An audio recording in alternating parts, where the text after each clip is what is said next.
Paano ba natin matatansya, mga kaibigan, kung tayo ay malapit na dito sa gutter or sa gilid ng bangketa na hindi tayo tatama?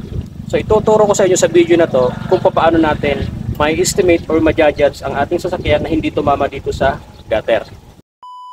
It's another video na naman tayo today, mga kaibigan.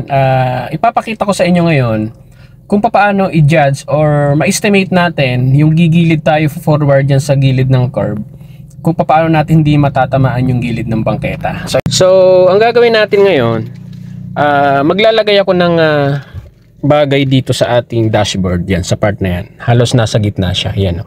Okay, ngayon kung may base kayo sa gitna ng kotse nyo, pwede naman, basta yung gitna.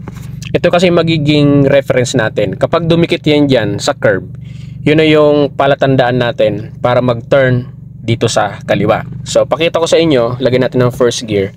Kung halimbawa nagdadrive kayo, ayan, naka-forward kayo at tatabi kayo dito, mga kaibigan, itong gitna ng sasakyan nyo, yung pinakang base nyo, yan, ididikit natin dito sa curb. So syempre, pag turn mo ng konti sa right, unti-unti dumidikit yan, guys. Ayan, oh. Halos kalahati lang ang pihit, ayan.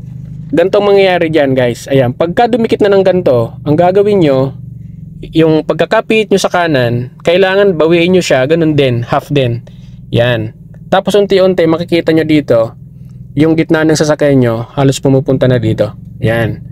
Okay, hantayin nyo lang na tumuwid yung kotse. Pag tumuwid yung kotse nyo, itutuwid nyo din ang inyong steering wheel. Yan. So yan ang pwede nyo gawing base. At kung mapapansin nyo dito, ito po yung distance natin. Yan, nasa gilid na po tayo. So yan po ang gagawin nyong base kung kayo ay medyo nahihirapan mag-estimate or mag-judge, magtansya dito, galing kayo sa gitna tapos gigilid kayo ng papunta sa right side.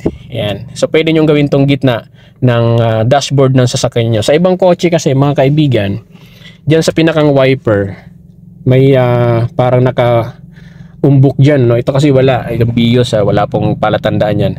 So ang gagawin lang natin yung pinakang gitna talaga. Dyan tayo pwedeng mag-base para maitabi natin ng mas maayos.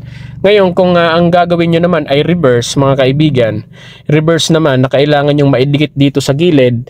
So ganito naman ang pwede nyong gawing base dito. Ayan, kung halimbawa nandito kayo sa gitna, ayan, gitna natin muna. Ayan. So nakagitna tayo. Ayan, gitna muna natin. Ayan, pag check natin sa side mirror, guys, malawak yung distance, so sa gilid, yan. Ngayon, kung reverse naman ang gagawin yung adjustment, so ang gawin nyo, pag pihit nyo ng papunta sa right, naka-reverse, unti-unti makikita nyo dito, yung door handle nyo dito sa malapit sa side mirror, so lalapit yan sa curb, yan sa gutter. Yan. So pagka ganito ang position, ayan, okay, medyo malapit na siya sa gutter. Ang gawin nyo, bawiin nyo yung manibela nyo pakaliwa. Ayan. Okay, actually pwede nyo siyang itodo. Todo nyo siya. Ngayon, hihintayin nyo na lang yung pagpantay ng kotse nyo dito sa gilid. Eh, makikita nyo yan, pumapantay siya. Pagpantay ng kotse dyan, nasa gilid na kayo, tigil na kayo, then straight nyo yung steering wheel nyo. Ayan, straight nyo siya. Yan, para nakatuwid yung front wheel nyo. Ayan. So ganun po ang ginagawa, no? Kung reverse kayo mag-a-adjust, no, na kailangan yung intention yung maidikit dito sa gilid. Kung forward naman kayo mag-a-adjust, intention nyo pa forward pa gilid. So yung gitna ng dashboard nyo. So hopefully nakatulong po sa inyo ang video regarding dun sa mga nahihirapan, ano, sa pagtansya. At like kong ina-advise, kung gagawin nyo po ang gantong mga adjustment, kailangan mabagal po ang inyong galaw, no? Pag mabilis po ang inyong galaw, possible ay hindi nyo magawa yung mga reference. So that's it.